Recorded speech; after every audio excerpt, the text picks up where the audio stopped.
معزز دوستو، چین میں 6 ملین فیکٹریاں ہیں جہاں 100 ملین کے قریب لوگ کام کرتے ہیں، لیکن ان سب کو اس 16 سیکنڈ کی ویڈیو نے خوف میں مبتلا کر رکھا ہے۔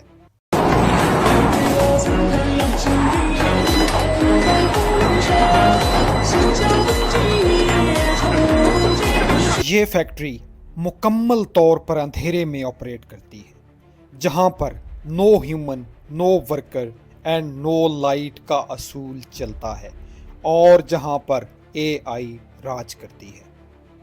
یہاں پر انسانی ہاتھ کی کوئی ضرورت نہیں، مصنوعی ذہانت پر مبنی مشینیں روبوٹس 24/7 کام کرتے ہیں۔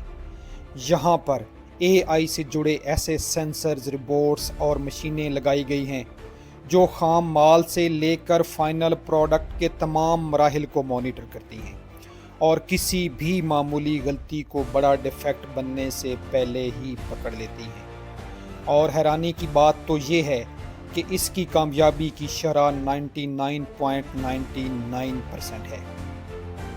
یہ فیکٹری 2.4 بلین یوان یا 330 ملین امریکی ڈالر سے 81,000 سکوائر میٹر پر لگائی گئی ہے، جو سال میں 10 ملین ڈیوائسز بنانے کی صلاحیت رکھتی ہے۔ لیکن دوستو، یہاں پر سوال یہ ہے کہ آیا ڈارک فیکٹریز صنعتی شعبے کو ایک روشن مستقبل دے پائیں گی، یا پھر یہ دنیا کو ایک ایسی خطرناک صورتحال سے دوچار کر دیں گی جہاں بے روزگاری، معاشرتی بگاڑ اور دولت کا چند ہاتھوں میں ارتکاز مزید بڑھ جائے گا۔ معزز دوستو، دنیا صنعتی انقلاب کے ایک ایسے نئے اور اچھوتے دور میں داخل ہو چکی ہے جسے اب روکنا ممکن نہیں رہا۔ صنعتی خودکاری کے نظام میں تیزی سے آگے بڑھتا ہوا چین ٹیکنیکل انوویشنز میں بھی دنیا کا لیڈر بن کر ابھرا ہے۔ یہ ایک ایسا نظام ہے جس میں نہ صرف وسائل کا بہتر استعمال ہوتا ہے، بلکہ ایفیشنسی، ایکوریسی اور کام کی سپیڈ بڑھ جاتی ہے۔ جہاں انسانی لیبر ہے، نہ ان کی تنخواہوں اور بینیفٹس کے مسائل، نہ لیبر یونینز، نہ لڑائی، نہ جھگڑے اور نہ ہی کوئی حادثات،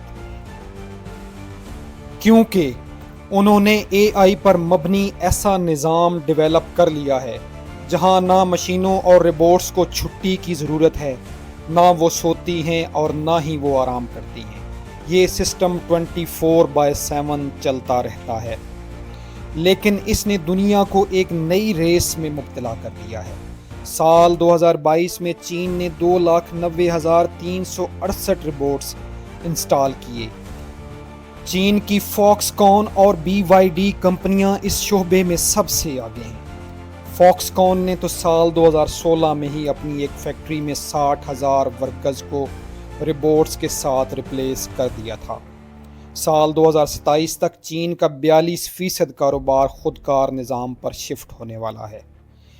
چین کی دیکھا دیکھی امریکہ، جاپان اور جرمنی جیسے بڑے ملک بھی اس ریس میں شامل ہو چکے ہیں اور اپنی روبوٹک ڈینسٹی کو بڑھا رہے ہیں۔ جاپان کی فینک کمپنی مکمل طور پر مشینوں پر شفٹ ہو چکی ہے۔ جرمنی کی سیمنز نے اپنے الیکٹرونکس کے شعبے کو ڈارک فیکٹری میں بدل دیا ہے۔ ایلون مسک کی کمپنی ٹیسلا بھی خود کو خودکار نظام پر شفٹ کر رہی ہے۔ یوں تو مشین کو انسانی فلاح کے لیے بنایا گیا تھا، لیکن شاید یہ والا انقلاب دنیا کو ایک نئے چیلنج میں مبتلا کرنے والا ہے۔ دنیا کے معتبر اداروں کی رپورٹس بتاتی ہیں کہ اگلے چند سالوں میں اے آئی کے ہاتھوں 30 کروڑ افراد بے روزگار ہونے والے ہیں۔ جہاں تک ڈارک فیکٹریز یا خودکار پیداواری نظام کا تعلق ہے، یہ شعبہ شاید دنیا کو سب سے زیادہ بے روزگار دے گا۔